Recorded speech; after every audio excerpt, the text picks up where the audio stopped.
my name's Carmen Amelia. Welcome back to my channel. I just wanted to start off by saying thank you so much to everyone who watched my last video. As you know, I'm new to this. I've never done this whole like talking to the camera kind of thing. I hope you liked the last video.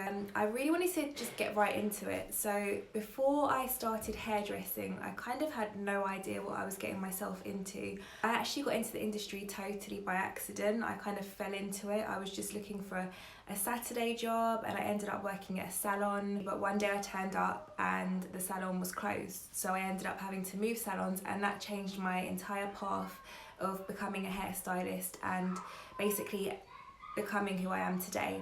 But if you're interested in hearing about that journey, let me know and I will do a video on that too. But today I just wanted to concentrate on 5 things that I wish I knew before I got into the industry. Number 1.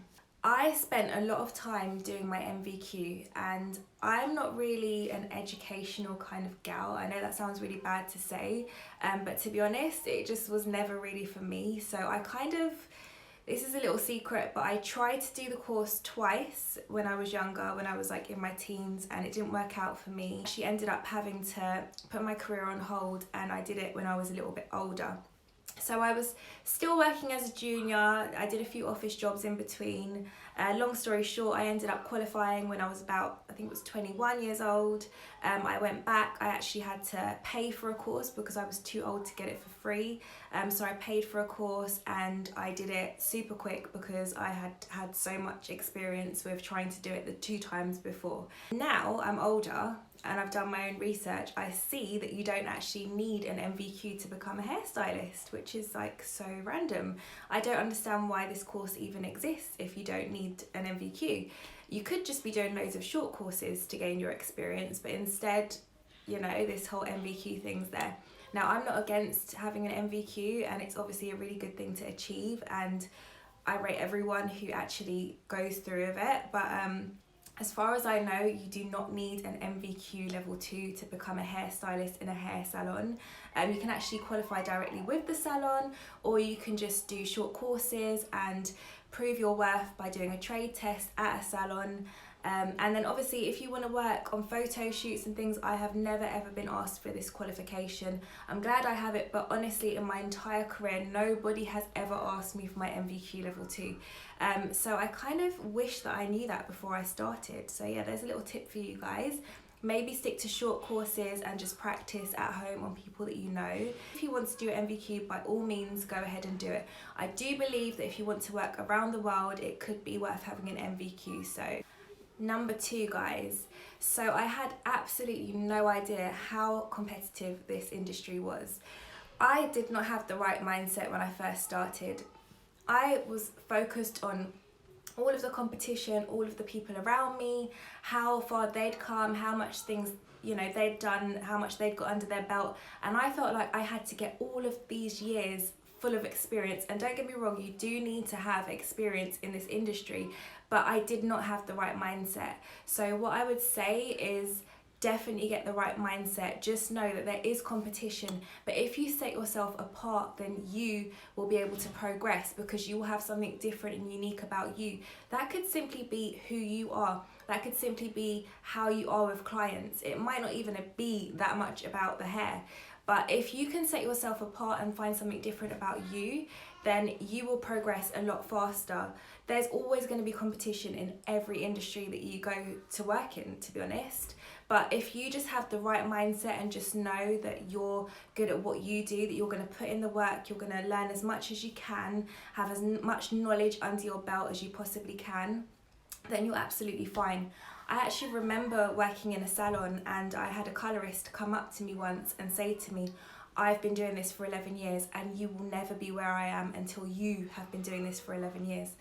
I could not believe it when I heard that sentence. It literally, like, my heart sank, and that was it for me. That just put me totally off, and it just left me with this horrible feeling. And to be quite honest, I really took that on board and it really affected me.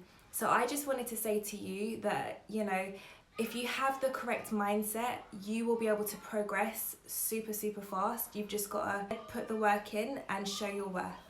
Number 3, equipment makes a huge difference to your delivery in your job, in your career as a hairstylist. If you don't have the correct hair equipment, then it will really, really hinder you.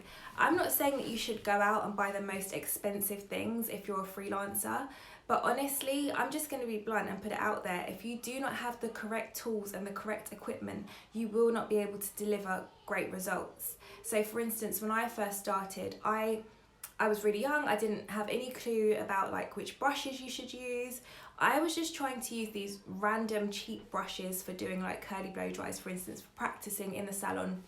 And I was not getting any results until I realised that I had to do my research on the correct brushes to use, on the highest quality ones.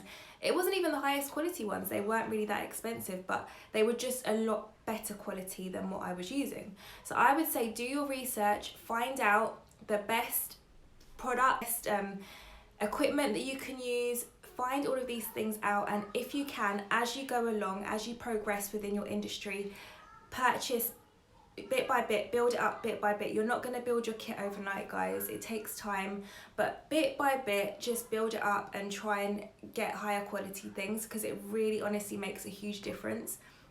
I'm just going to give you an example. I get a lot of products sent to me, right? So there was a brand, I'm not going to say who they are, but they sent me a load of hair products and I decided to try them out on set. They looked beautiful, like the product packaging was amazing. So I was using these products for about 3 different shoots, for instance, because I just thought they looked amazing. And it didn't hit me that they weren't actually professional products. They were actually products that are in a drugstore. They were selling them in drugstores. Now, some products that they sell in drugstores are amazing, but these were not, guys. These were not. They looked amazing, they felt amazing, but I just was not getting my regular results. I just didn't know what was happening. So true story, I literally had to like think about it for a minute. Like I was like, what is going on? Am I losing it? Like what's happening with my craft? So I decided to go home, switch out all of my products, and overnight the hair that I was doing was back to normal, really high quality, looked beautiful. So I definitely say invest in your products as well, guys. Like make sure you've got the right products, because products are life, and so is equipment. So do your research. Okay, so I spoke about this recently on my Instagram. You have to keep learning on the job. You have to keep up your skills. Go to short courses, go to masterclasses. Do as much as you can to learn what you can. Go on YouTube, look at examples, look at tutorials. You literally need to keep up your education, guys, because when you're a freelancer especially, you're not actually in the salon anymore, so you're not getting the chance to practice on your team members, you're not getting a chance to bounce ideas off of each other. You're just kind of on a job, you one as a hairstylist with maybe a makeup artist. You don't get a chance to even speak to many hairstylists about different things that you're trying out. And if you're in a salon and the salon is not providing you with the correct education that you need to move forward and progress, you need to speak to the manager, speak to the owner, speak to whoever you can, and explain to them, look, I'm not progressing because you're not teaching me anything, I'm not learning anything. And maybe they might send you on a course, maybe they might send you on a colour course. You know, I worked at a salon and they sent me on a L'Oreal amazing colour course in Hammersmith. I would say definitely speak to your bosses, and if they continue to not, you know, provide you with the education, then maybe it's time that you move to a new salon. And do as much as you can, do your research and try to learn all areas, guys. Obviously not at the start, you're not going to know everything about everything, but as time goes on, as the years go on, try to learn about things like wigs, braids, colour, lots of different things. There's so many things for us to learn. Just try and learn as much as you can, guys, because you don't want to turn up to a job and not be able to deliver. So I would say learn everything you can, get it all under your belt, keep practicing, and that way you can't really go wrong. This is my last one. I just wanted to say, guys, that confidence is everything, especially in this industry. You have to be confident, you have to believe in yourself, you have to believe that you have the right skill set to be able to deliver. Confidence is literally everything. I'm currently teaching my children at home to be their own cheerleader. You don't need other people to tell you how amazing you are or how good you are. If you've put your work in, if you've done your research, if you've been practicing at home, if you look at something and you know in yourself that you've done well with that, then go and try and do it. Start approaching brands, start reaching out to people, start putting your work up on your social media, on your Instagram. Start showing off what you can do, because if you do not show people what you can do, then no one's going to know what you're capable of. So I would say be your own cheerleader. Don't wait for people to kind of make you feel better about what you're doing. You've got to push yourself out there. This is something that I've really struggled with over the years. I feel like I had the right skill set quite early on, to be honest.